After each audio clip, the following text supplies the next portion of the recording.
नमस्कार मंडळी, पार्ट 1 मध्ये तुम्ही पाहिलात आमचा पुणे टू रत्नागिरी प्रवास आणि त्याच्यामध्ये शक्तितुऱ्यांचा खेळ. पण आता तुम्ही पाहणार पार्ट 2 दिवस दुसरा. रात्रभर गाडीत चालून दमलो होतो, त्याच्यामुळे मी आणि पृथ्वीने ठरवलं की आता आपण पोचलो आहोत तुरळ या फाट्यावरती. चिपळूणपासून सावर्ड्यापासून काही किलोमीटर अंतरावरती आहे माझं आजोळ. आणि ठरवलं की रात्रीचा प्रवास न करता इथे आराम करा आणि मग सकाळी रत्नागिरी निघावं. पण जाताना लागतं एकदम घनदाट जंगल. धामापूर या गावाचं नाव आहे आणि जाताना तुम्ही पाहू शकता ही इतकी हिरवळ इथे पसरलेली आहे गावामध्ये. आणि सुंदररित्या ही जी पिढी आहे ना, ही आता मला तर वाटतं शेवटची पिढी आहे जी अशी सुंदररित्या आपल्या गुरांना चरवण्यासाठी रानात घेऊन जाते. तर म्हणजे मी मगाशी काय म्हणतो, आम्ही पोचलो होतो रात्री 1:30 वाजता तुरळ या फाट्यावरती. तुरळ फाट्यावरून धामापूरमध्ये जायचं असेल तर या एवढ्या रात्री अगदी 1:30 वाजता अशक्य म्हणजे अशक्य. इतका अंधार आणि पूर्ण जंगलाचा भाग आहे, त्याच्यामुळे रात्रीचे वाघ, बिबटे किंवा रानगवे सुद्धा असू शकतात. बराच वेळ थांबून शेवटी पृथ्वीने ठरवलं आणि मी सुद्धा की ती तिच्या वडिलांना विचारले आणि थोडासा अंदाज घे की रात्रीच्या वेळेला इथून जायचं कसं आणि जाणं खरंच योग्य आहे का. तरी मामाने सांगितलं, रेकमेंड केलं होतं की इथून जाणं एवढं रात्रीचं योग्य नाही, पण डर के आगे जीत आहे असं म्हणतात. म्हणून आम्ही शेवटी ही निघालो. या रात्रीमधून प्रवास करत आम्ही पोचलो आमच्या घरी, माझ्या आजोळी. थोडासा आराम केला 2-3 तासाचा आणि परत सकाळी उठलो आणि आम्ही निघालो आमच्या पुढच्या डेस्टिनेशनला. आणि हाच आहे तो तुरळ फाटा. इथून जर तुम्ही उजव्या हाताला वळालात तर डायरेक्ट तुम्ही जाल संगमेश्वर रत्नागिरीला आणि डाव्या हाताला वळालात तर डायरेक्ट जाल तुम्ही चिपळूण, सातारा, कोयना असं करत पुण्याला कुठेही जाऊ शकता. Wherever you want to go baby. मग थोडासा डायव्हर्जन होतं इथे, म्हणून इथून थोडासा यू टर्न मारला मी आणि मी लागलो माझ्या रस्त्याला. इथे रात्री एक कुत्रंसुद्धा नव्हतं आणि आता दिवसा बघा गर्दीच गर्दी. ऑटोच लागलेले आहेत कारण लोकांना जायचे परत त्यांच्या घरी शहरामध्ये. इथे तुम्ही पाहू शकता एक सुंदर असं संगमेश्वर रेल्वे स्टेशन आता सध्या प्रशासनाने बांधून दिलेलं आहे. पहिल्यांदा हे जर रेल्वे स्टेशन पाहाल तर तुम्ही म्हणाल की कुठच्या भूत बंगल्यामध्ये तुम्ही आलेला आहात. इथे येणं तितकं सुरक्षित नव्हतं पहिल्यांदा, पण आत्ता इतकं सुंदर एखाद्या मिनी एअरपोर्टसारखं दिसावं असं हे रेल्वे स्टेशन इथे आता बांधलेलं आहे. आता मी जातोय आमच्या पुढच्या प्रवासाला. जे टार्गेट आहे आमचं ते म्हणजे एक सुंदर असं ऐतिहासिक पौराणिक असं मंदिर जे वसलेलं आहे संगमेश्वर सारख्या एका गावामध्ये, संगमेश्वरच्या एका गावामध्ये, ज्याचं नाव आहे कसबा.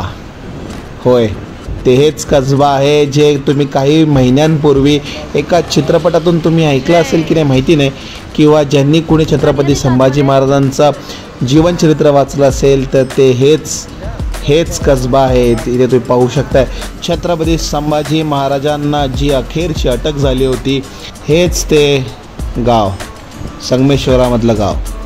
आणि आता आपण चाललेलो आहोत मेन गोष्टीकडे, ज्याचं नाव आहे कर्णेश्वर मंदिर. एक ऐतिहासिक पौराणिक सुंदर असं पांडवकालीन मंदिर आहे. हे सुंदर कलाकृतीचं भरलेलं असं मंदिर आहे. बापरे, काय सांगावं. या मंदिराची ख्याती आणि इथली केलेली जी कलाकुसर आहे खरंच खूप सुंदर आहे. या मंदिरात आल्यावरती सगळ्यात पहिल्यांदा आम्ही पूजा केली. सौराष्ट्र सोमनाथांचा या स्तोत्राचा आम्ही इथे जप केला.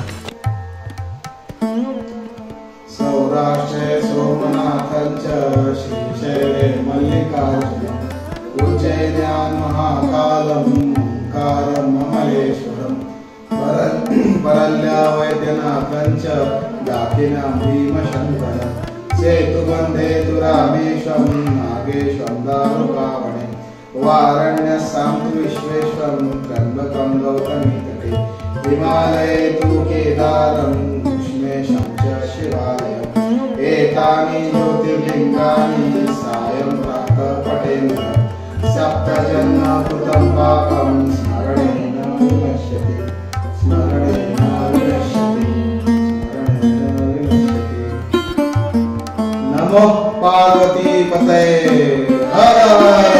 महादेव, हर हर महादेव. कर्णेश्वर मंदिर म्हणजे साक्षात भगवान शंकराचं हे मंदिर आहे. इथे शंकराची सुंदर अशी पिंड आहे. आता आपण पाहणार आहोत एक सुंदर असं नक्षीकाम. म्हणजे मला नेहमीच असं वाटतं की आपण एवढ्या आजच्या काळामध्ये सांगतो की मी एवढा क्वालिफाईड आहे, मी एवढा मॉडिफाईड आहे, पण खरे मॉडिफाईड आणि उत्क्रांतीवादाचं असीमित असलेलं उच्चांक गाठलेलं म्हणजे एक ही लोक होती. खरंच इतक्या सुंदर रीतीने चावी नावाच्या दगडावरती अष्टकोनात कळस बनवलेले आहेत या मंदिराचे. या मंदिराला 3 असे दरवाजे आहेत आणि तिन्ही दरवाज्यांच्या मधोमध इथे प्रत्येक कळसावरती एक सुंदर पद्धतीनं नक्षीकाम केले गेले. बापरे, काय सांगायचं या मंदिराबद्दल आणि किती सांगायचं हे इथे आल्यानंतरच कळालं. खरंच इथे आल्यानंतर हे जे तुम्ही पाहताय हे प्रत्येक अवतार आहेत. इतकं सुंदर, अरे बाप रे, काय सांगू हे का. आणि जर तुम्ही इथे आलात आणि पाहिलं तर वेगवेगळे लेयर्ड दगड आहेत. लेयर्ड दगड एकामेकात रोवून असे ठेवलेले आहेत. ज्या वेळेला तुम्ही मंदिराच्या आवारातून मंदिराच्या आत येता तेव्हा इथे तुम्हाला जाणवतील सुंदर कलाकृतीने केलेले पिलर्स. अख्ख्या मंदिरामध्ये इतक्या बारकाईने नक्षीकाम केलेले पिलर्स आहेत.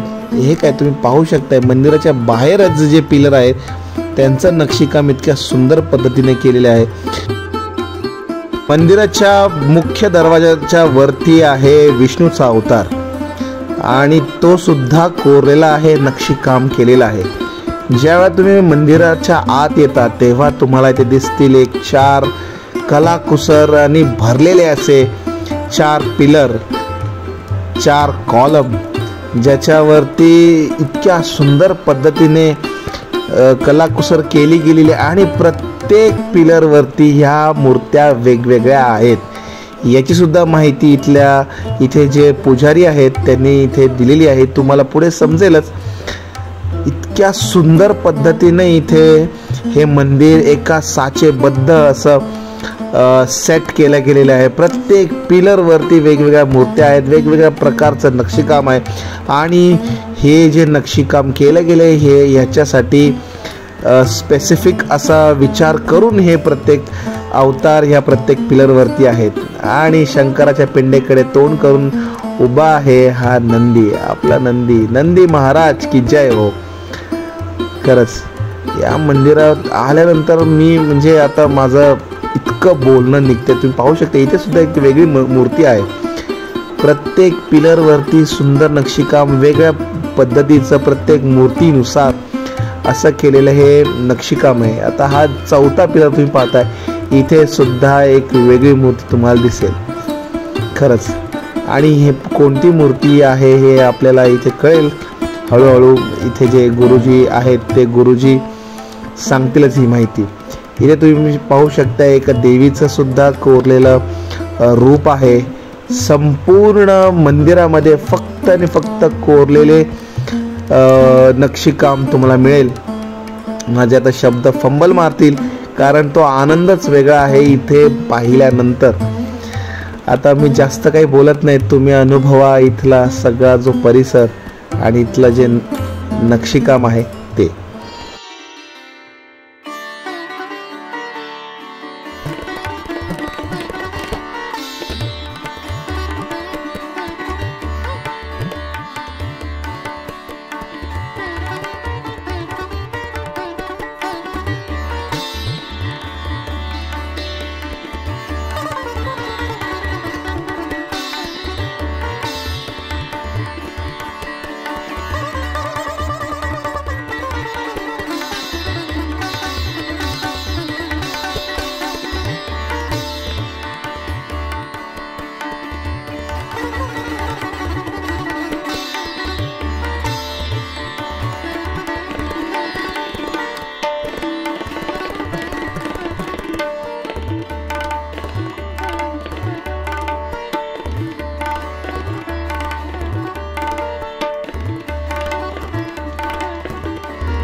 तुला आवडतात.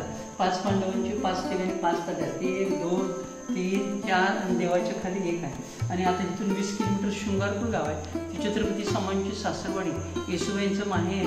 छत्रपती संभाजी शिवाजी आले की 5 मिनिटे लागतील. तिथून खाली आपल्या गाडीवरती खाली एक पूल आहे. पुलाच्या डाव्या साईडला 3 नद्यांचा संगम आहे, अलकनंदा, वरुण आणि शास्त्री. आणि 3 नद्यांच्या संगमावरचं संगमेश्वर मंदिर आहे. रेल्वे स्टेशनला, स्टँडला, तालुक्याला नाव दिलंय खरं संगमेश्वर हे आहे. आणि छत्रपती संभाजी शिवाजी आले की त्या संगमेश्वर मंदिरची ह्या कर्णेश्वर मंदिरची पूजापाठ करायची. आणि पुतळा आहे ना, तिथेच सरदेसाईंचा राजवाडा होता, संभाजींचं संस्थान होतं. आणि तिथे छत्रपती संभाजींना सरदेसाईंच्या वाड्यामध्ये पकडले गेलं, अटक केली, कैद केली आणि इथून तुळापूरला नेलं. पुण्यापासून 17 किलोमीटर आळंदीजवळ वडबुद्रुक तुळापूर गाव आहे. आणि तिथे एक संगम आहे, भीमा भामा इंद्रायणीचा. तिथेच छत्रपती संभाजींची हत्या झाली, म्हणून ते पण संगमेश्वर, हे पण संगमेश्वर.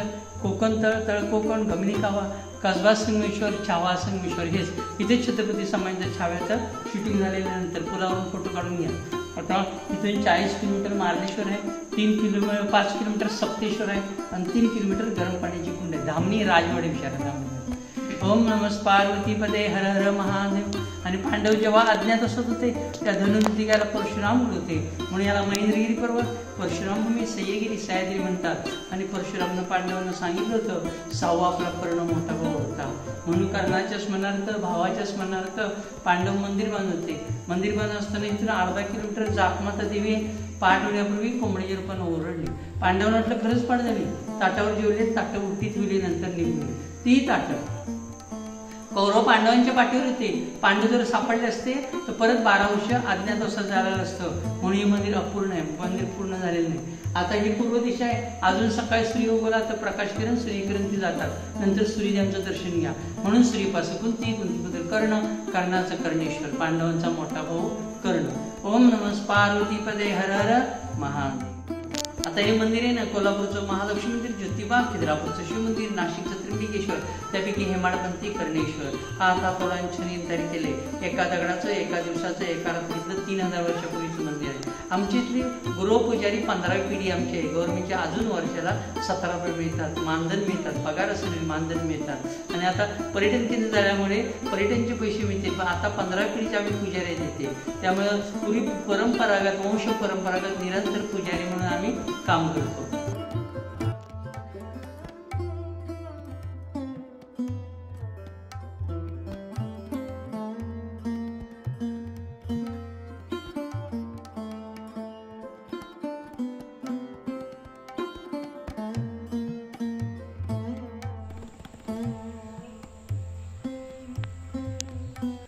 शेवटी आम्ही कर्णेश्वर मंदिर पाहून झाल्यानंतर आम्ही जाता जाता एका अशा ऐतिहासिक शापित वाड्याजवळ आलो, जिथे खरंच मला बरेच वर्ष मी टाळत होतो इथे जायचं. पण कर्णेश्वर मंदिराला जाता जाता मी शेवटी मनावर दगड ठेवून हा शापित वाडा पाहायला आलो. होय, हाच तो शापित वाडा जिथे छत्रपती संभाजी महाराजांना कैद करण्यात आलं. वाड्याकडे पाहताना जे काही मी वाचलं होतं छत्रपती संभाजी महाराजांबद्दल सगळं येत होतं आणि खूप भरून आलेलं, फार इमोशनल फील होत होतं. आता वेळ झालेली आहे घरी जायची. बराच वेळ झाला मी इकडे आलेलो होतो. कसब्यामध्ये बराच वेळ आम्ही काढला. एक सुंदर हेमाडपंथी हिंदू मंदिर आम्ही पाहिलं, पांडवकालीन मंदिर आम्ही पाहिलं आणि त्याचबरोबर जाता जाता सरदेसाईंचा वाडाही पाहिला. आता मात्र वेळ झालेली आहे आपल्या पार्ट 2च्या कोकण सिरीज ट्रॅव्हल ब्लॉगचा शेवट करायची. हा व्हिडिओ तुम्हाला कर्णेश्वर मंदिराबद्दल, पांडवकालीन कर्णेश्वर मंदिराबद्दल, छत्रपती संभाजी महाराजांबद्दलचा हा व्हिडिओ कसा वाटला नक्कीच या व्हिडिओला लाईक करा, कमेंट करा आणि अजून छानपैकी व्हिडिओ जर तुम्हाला हवे असतील त्यासाठी माझ्या यूट्यूब चॅनलला सबस्क्राईब करा. तोपर्यंत आपला नेहमीचा डायलॉग, कराल कष्ट तरच वाद श्रेष्ठ. जय महाराष्ट्र, जय श्रीराम.